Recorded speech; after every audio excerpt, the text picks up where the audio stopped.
So Elizabeth Warren, we're not done with her yet. She also is now not going to go on Fox News to do a town hall. Did you hear that? She's not going to go on Fox News to do a... And here's what she said. Here's what she says. She goes, Fox News is a hate-for-profit racket that gives a megaphone to racists and conspiracists. It's... I know. Maybe she should go on Rachel Maddow or something. After the biggest 2.5-year conspiracy thing, with a straight face, I bet she's tweeting this. I'm guessing it's a straight face. Or maybe she's...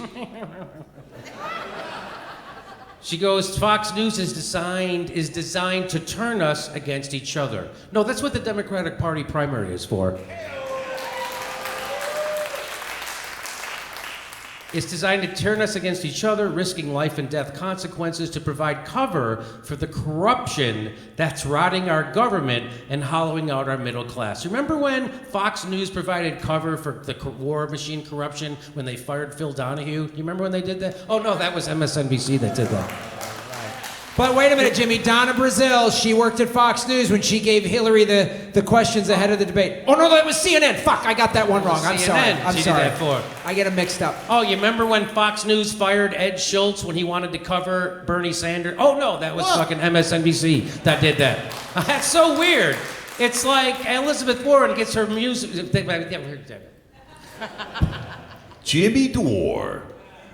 I'm sure if Bill O'Reilly was still on Fox News, I could score an interview with Elizabeth Warren and let her have it. Take her down a peg. Now, when you say let her have it, did you have to... You know what I mean. You mean like you had to give her a settlement afterwards? That might be involved, maybe not. We'll see. We'll see how she answers the questions. Now, you letting her have it, did it involve a loofah? All right, now you know what? This is gutter snipe shit coming from you. I expect nothing better from you. This gutter snipe, other 1940s insults. What I like is this: is she says Fox News is a hate-for-profit racket and gives megaphones to racists and conspiracists. But guess what? You know who doesn't feel that way? Rachel Maddow. She says, Roger Ailes, I considered him to be a friend. That was the head of Fox News. So apparently, Rachel Maddow and Elizabeth Warren have a completely different feeling about Fox News. She's totally cool with the guy who ran that hate-filled, for-profit racket that gives a megaphone to racists and conspiracists. She thought that was her buddy. They were fucking buddies. So I think Elizabeth Warren might be full of shit on this one. I don't know. What do you guys think? Well, here's what she's really doing. So I'm watching Chris Matthews, right? Because I'll take the bullet for you people. So I'm watching Chris Matthews, and he has on this intelligent woman, because watch what she says about what Elizabeth Warren's doing. This is not popular to say on Chris Matthews. Here we go. Also going on a particular theory of the case, which is generate the maximum enthusiasm among the Democratic base, which is what she's doing with the attack on Fox News, as opposed to the other strategy, which would be, Democrats should try to win back some of their voters who voted for Trump but voted for Obama before. So she goes, well, her strategy is try to whip up the base instead of trying to get those voters who voted for Obama and then voted for Trump. That's what she's saying. So she's doing this as a strategy for the primary to try to whip up. She doesn't really believe this about Fox News or those people. She's just doing this as a strategy. And I know this is a bad strategy because what Chris Matthews says next. Watch this. Are you sure? Your sense of what she's doing, because I think it's very smart. I think it's smart. What do you think? That's a bad fucking idea then. That's the guy who told Hillary Clinton should pick John Kasich as his vice president. That's who Chris Matthews said. So that's why this is a bad idea. But that's exactly what she's doing. She's playing politics. So there's nothing wrong with playing politics, but it's just like Elizabeth Warren tries to pretend like she's above the fray, and she's not above the fray. And what she's doing with Fox News is, I think, transparently bullshittery. Am I wrong about this? Well, I'll tell you, why it's such bullshit is it just reveals how she and the rest of the corporate Democrats can't beat Bernie on a populist progressive platform. You can't, because he goes on Fox News and kicks their ass and just says, he talks about a month before Bernie did his Fox town hall, 47% of Fox viewers would have voted for him over Trump. 40% for Trump, 47% for Bernie. He can win He can unite, he can get red state voters, he can get Trump supporters, like the middle of the road, the Reagan Republicans. He can get all those people because everybody needs Medicare for all. Everybody needs college tuition. That's right. Everybody needs a Green New Deal. She can't promise that because she's full of shit. She's got to play this Mickey Mouse nonsense and pretend like we don't have less than 11 years before the fucking planet goes up in smoke. No, I disagree. I mean, I appreciate what you said about me, but I think a lot of the people out there are very concerned about how green the military is. I think that's a giant concern for most Americans. I think most Americans think it's very important that our military has a small carbon footprint. That's what keeps working families up at night. I think it's so smart of her not to go on an entire network knowing that an entire population of Americans love to watch Fox and she doesn't want to communicate to them at all. So brilliant. And you know, every time I hear people say, they talk about Trump supporters, you know who Trump supporters are? They're in our families. Yeah. They're in my family, they're in my Jimmy's family. And so I am sick of people saying Trump supporters because we should be why did somebody want to vote for Donald Trump in the first place? Because we're not given any kind of option. And certainly Elizabeth Warren isn't that option. So, Bernie Sanders and Tulsi, that's yeah, my that's option. right.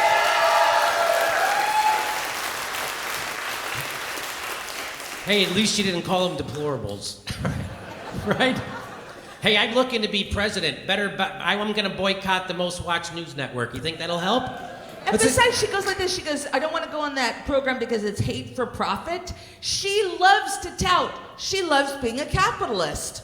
A hate-for-profit network. I wonder what a person from Russia would call MSNBC if they were watching that network.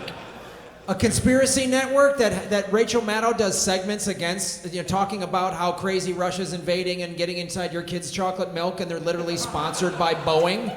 I mean, she's fucking Liz Warren. Good tactic. 53% of white women voted for Trump in the last election, Liz. Fucking thumbs up. This is really going to pan out for you. I like how Elizabeth Warren bashes Fox News to try to appeal to her base, but she's silent when the FCC tries to make media ownership rules even worse. That would be the time when you should say shit, and then this would not be the time. But this is what Nate Silver said. He goes, I think Elizabeth Warren gets, and Bernie mostly doesn't, how to appeal to Democrats' partisan cues. I don't know about the utility of appearing on a Fox News town hall, but Democratic primary voters, at least the ones that would consider voting for Warren, mostly hate Fox. So what Nate's trying to say is that Warren is smarter than Bernie, and he doesn't get it, she does. Except if you look, the cable news primary, Sanders more popular with Fox News viewers than with MSNBC viewers. So he went on Fox News and he won over a bunch of those fucking people. He won over Trump voters, which is what Hillary Clinton's strategy was in 2016. She wasn't, right? For every blue-collar worker we lose, we'll pick up 2 and 3 Republicans in the suburbs, and you can repeat that in Pennsylvania and Ohio and Michigan and Wisconsin. Bernie's actually accomplishing that by offering people shit that's actually going to help their lives. That's why when you go on Fox News, you blow open that hole that you go, oh my God, I'm not the boogeyman. People go, oh, well, he's just going to give us shit we need. And Elizabeth Warren is afraid to do it. You know, if you can't stand up to propagandists on Fox News, how are you going to stand up to Putin? That's what I'm not going to say. When it comes to MSNBC, I have to say it's this Joy Reid. She's stonewalling me over there. I'd be very popular with the MSNBC viewership if it weren't for Joy Reid. She's a tough nut to crack. Yeah, she's really making it so I'm unpopular with the viewership. Anyway, but here's what Michael Salmon says. He says Nate Silver needs to get outside his bubble. Morning consult polls show that Bernie's Fox Town Hall gained him traction with their viewership. Exactly. They do live in bubbles. And Nate Silver recently defended CNN's polling, you know, where they have the people 49 and under, they didn't poll enough of those people to come up with a statistic. Nate's like, you guys don't understand how polls work. I'm pretty sure you don't understand how polls work, Nate. You fucking establishment hack who's owned by ABC News, which is owned by Disney, which means you are a cog in an evil wheel of fuckery. And is Elizabeth Warren going to just be president of half of the United States if she gets elected? How are you going to... You have to be president of all 50 states, man. Yeah. What are you going to do? Tiffany Y says, going on Fox shows their viewers that you're not the boogeyman. It shows the truth about your policies and damages Fox's credibility because it shows where they've been lying. When running to get as many votes as possible, you must get in front of as many audiences as possible. And Amir says to Nate Silver, you're officially the dumbest motherfucker on this platform.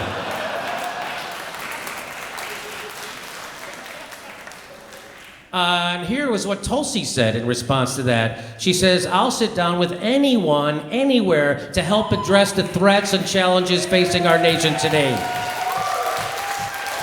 including Fox News. Whoa, whoa, whoa, whoa, whoa. That sounds like a leader. That sounds like the sort of leadership that someone who, I don't know, was a combat vet might have. I don't know. An officer in the military that was deployed twice into a war zone. Maybe that's not just a rich kid. Maybe she had to serve with a bunch of people who watch Fox News, and so maybe she's not willing to write them off because they're fighting for her country. Maybe that's why? Maybe she was in a military that had an entire cross-section of the United States, not just rich assholes on either coast. Maybe that's what it was. I don't know. I mean, do you see what she says here? I'm running for president to put the interest of the people first, ahead of profit and ahead of political convenience. That is such a big FU to Elizabeth Warren. That is such an FU. So while Elizabeth Warren has some great ideas, and I think she articulates some of them very well, I don't think she's a fighter. And I think when push comes to shove, she'll be saying, we just can't get single payer. It's not doable. How are you going to do it? I think that's what we're going to get from her. I wanted it, but I couldn't get it. You know, remember Barack Obama? Remember Barack Obama? Barack Obama said he wasn't going to sign a health care bill if it didn't have a public option, and of course he fucking signed a fucking public option. So... Well, hey, things got complicated. I mean, it's not easy to just do that. I don't have a magic wand out there. I had a lot of people that were, opposed to what we were doing, so I decided to not do what you just said. I don't see what's wrong with that. You can't get everything if you want to be president. Sometimes people resist what you're trying to do, and you just have to stop it. You have to stop trying. If you were in the crucible of American politics, Jimmy, you'd understand that. But you're here behind your draped podium. It's easy to judge and cart behind your draped podium. That's what I always said. It's very easy. All right, I don't have time for this bullshit. We don't have time. Next live Jimmy Dore show is June 5th. That's a Wednesday at Hermosa Beach Comedy Club in Hermosa Beach, California. Go to jimmydorecomedy.com for a link for all tickets. We might be coming to your town. And if you love the show, please become a patron. Please support the show. We give you hours of bonus material every week. And please click that bell and make sure you're subscribed. Even if you think you are already subscribed, they unsubscribe people every day. Just check. Thanks for your support.